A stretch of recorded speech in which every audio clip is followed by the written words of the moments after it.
हर हर महादेव। अगर आप भी सनातनी हिंदू हैं तो इस वीडियो को ज़रूर ज़्यादा से ज़्यादा शेयर कीजिएगा, ज़्यादा से ज़्यादा भक्तों तक पहुंचाइएगा। आप जितनी भी यात्राएं करने अपने घर से निकलते हैं, कृपया करके घोड़ों पर ना करें। ये मेरी आपसे हाथ जोड़कर विनती है। चाहे आप अमरनाथ यात्रा, वैष्णो देवी यात्रा की बात करें, केदारनाथ यात्रा की बात करें, यमुनोत्री जी, गंगोत्री जी, या फिर कोई भी कठिन यात्रा की बात करें जो आप पैदल करने में असमर्थ हैं, तो कृपया करके घरों से ना निकलें। भगवान की पूजा आप घर से भी कर सकते हैं।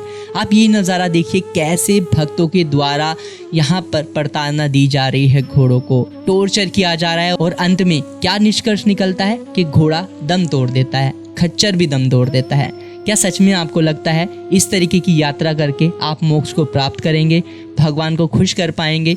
भगवान भोलेनाथ तो खुद ही पशुपति नाथ कहलाते हैं। भगवान भोलेनाथ समेत हमारे जितने भी देवी देवताएं हैं, सभी के वाहन की बात करें तो कोई ना कोई पशु उनका वाहन होता है। विष्णु जी का वाहन जैसे गरुड़ है, माँ लक्ष्मी का वाहन उल्लू है, माँ सरस्वती का वाहन हंस है, शिव जी का वाहन नंदी बैल है, माँ पार्वती जी का वाहन बाघ है, गणेश जी का वाहन मूसक है, कार्तिकेय जी का वाहन मयूर है, इंद्र जी का वाहन सफेद हाथी है। साथ ही अगर आप शनिदेव जी की बात करें तो उनके लगभग 9 वाहन है, जिसमें हंस, कौवा, हाथी, मोर, गधा, घोड़ा तक आते हैं। अब आप जरा सोचकर देखिए, जिन पशुओं की सवारी हमारे देवी देवताओं ने, भगवान ने की, आप उनको मार रहे हैं। आप जब भी कोई यात्रा करने के लिए जाते हैं, कैसे आप किसी घोड़े को प्रताड़ित कर सकते हैं, उसको दुख की ओर धकेल सकते हैं, मौत की ओर धकेल सकते हैं। मैं अमरनाथ यात्रा पर गया और ये घोड़ा भी मुझे मरा हुआ मिला। उसका कारण था क्योंकि इस पर यात्री बैठकर जा रहे थे और इसका पूरी तरीके से सामर्थ्य खत्म हो चुका था, घोड़ा चल भी नहीं सकता था। और ये पहली बार नहीं है जब मैं ऐसा देख रहा हूँ, हर बार दुख होता है।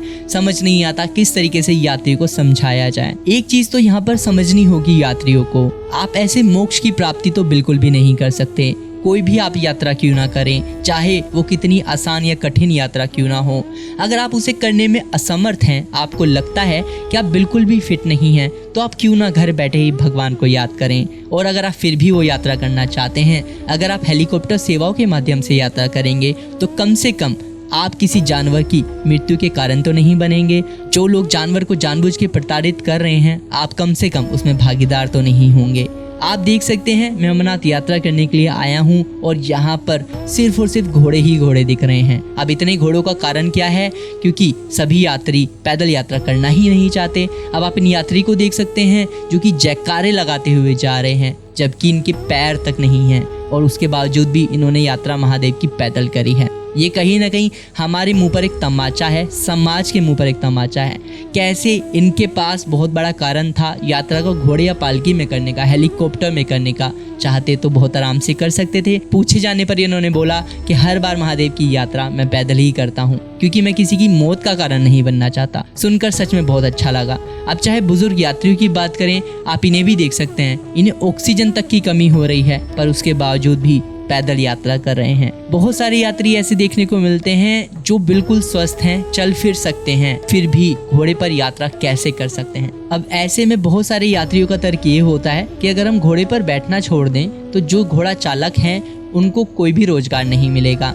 आप मुझे ये बताइए कि घोड़े चालकों को ये कौन कह रहा है कि आप घोड़ा मत चलाइए? हम ये कह रहे हैं कि जितनी क्षमता घोड़े के अंदर है उसके अनुसार आप घोड़े को चलाइए। घोड़े चालक को पता होता है कि घोड़ा पूरा दिन में 2 से 3 चक्कर काट चुका है, यात्री को बैठाकर ढो चुका है या फिर माल ढो चुका है, उसके बावजूद भी उसको निरंतर बिना आराम कराए खाना दिए चलाकर रखना, उसको यात्रा निरंतर कराते रहना कितना जायज़ है? कहीं ना कहीं घोड़े की हत्या में ना सिर्फ यात्री शामिल है, साथ ही घोड़ा चालक भी शामिल है। क्यों सरकार इस पर पूरी तरीके से चुप है, अभी तक हमें नहीं पता। यहाँ पर जितने भी यात्री यात्रा करने के लिए आते हैं, चाहे आप अमरनाथ की बात करें, श्री वैष्णो देवी यात्रा की बात करें, आप 4 धाम यात्रा की बात करें, जब भी कोई यात्री यात्रा करने आता है, अपने सामने घोड़े को मरते हुए देखता है, क्यों उसका दिल नहीं पसीजता या वो अपने आप को अपराधी नहीं मानता? ये काफी बड़ा सवाल हम सभी यात्रियों के लिए है। किसी भी धार्मिक यात्रा से कोई भी भक्त क्या चाहेगा? सिर्फ यही कि प्रभु की प्राप्ति हो जाए, मोक्ष की प्राप्ति हो जाए, या फिर कहीं मन को थोड़ा चैन या आराम मिल जाए। क्या आपको सच में ऐसा लगता है कि आपके सामने एक जानवर की जान आपकी वजह से गई क्योंकि आपने उस वक्त बैठकर प्रभु की यात्रा करी और प्रभु आपसे खुश हो जाएगा? ये सवाल आपको खुद से पूछने की जरूरत है।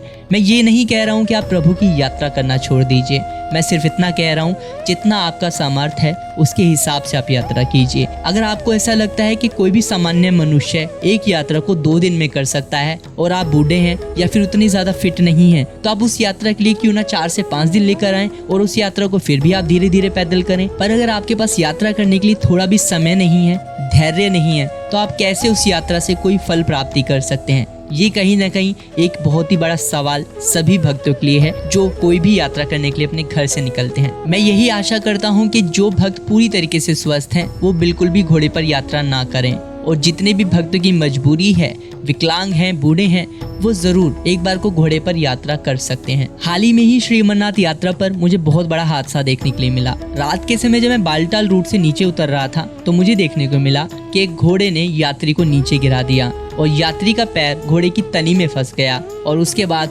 घोड़ा क्योंकि अपनी जान बचाना चाहता था, घोड़ा और चलना नहीं चाहता था और घोड़े का मालिक उसे फिर भी चलाना चाहता था, तो घोड़ा बहुत तेज भागने लगा और यात्री उसमें उलझ चुका था और यात्री पूरी तरीके से यात्रा मार्ग पर घिसटता रहा। रात का ये नज़ारा दृश्य जरूर आप देखिएगा जो कि आपको समझा पाएगा ये विषय कितना ज्यादा गंभीर है।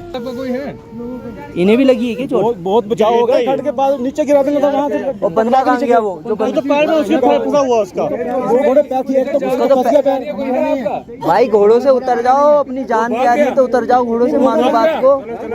भाग क्या गया घोड़ा? देख रहे हो चलाना आता है घोड़ा तुम लोगों को? हमें क्या उनसे, हमें क्या उनसे? चलाना आता नहीं है घोड़ा तुम लोगों को? मैं वहाँ था, मैं ये देख रहा था कि बंदा खाई में न गिर जाए। अच्छा इनको पकड़ा आपने? हाँ जी, एक बंदा ग्रीस से ले गया नीचे। मत करो घोड़ा, किसी भी यात्रा पे मत करो घोड़ा। इन बेशर्म लोगों को नहीं चलाना आता, घोड़ा वोड़ा कुछ नहीं चलाना आता। अब देखिए इनका हस्बैंड है, वो उसे लेके गया है घोड़ा। भैया कितना घिसरा के लेके गया है, पथरीला रास्ता है पूरा। पानी लो लो लो लो पानी लो, पानी लो, पानी लो, दो जल्दी उन्हें पिलाओ। पानी लो, पानी पिलाओ इन्हें उठा के पिलाना, उठा के। हाँ चला यार अपन चलिए तो देख के यार बंदे को कितनी स्पीड से लेके गया घोड़ा।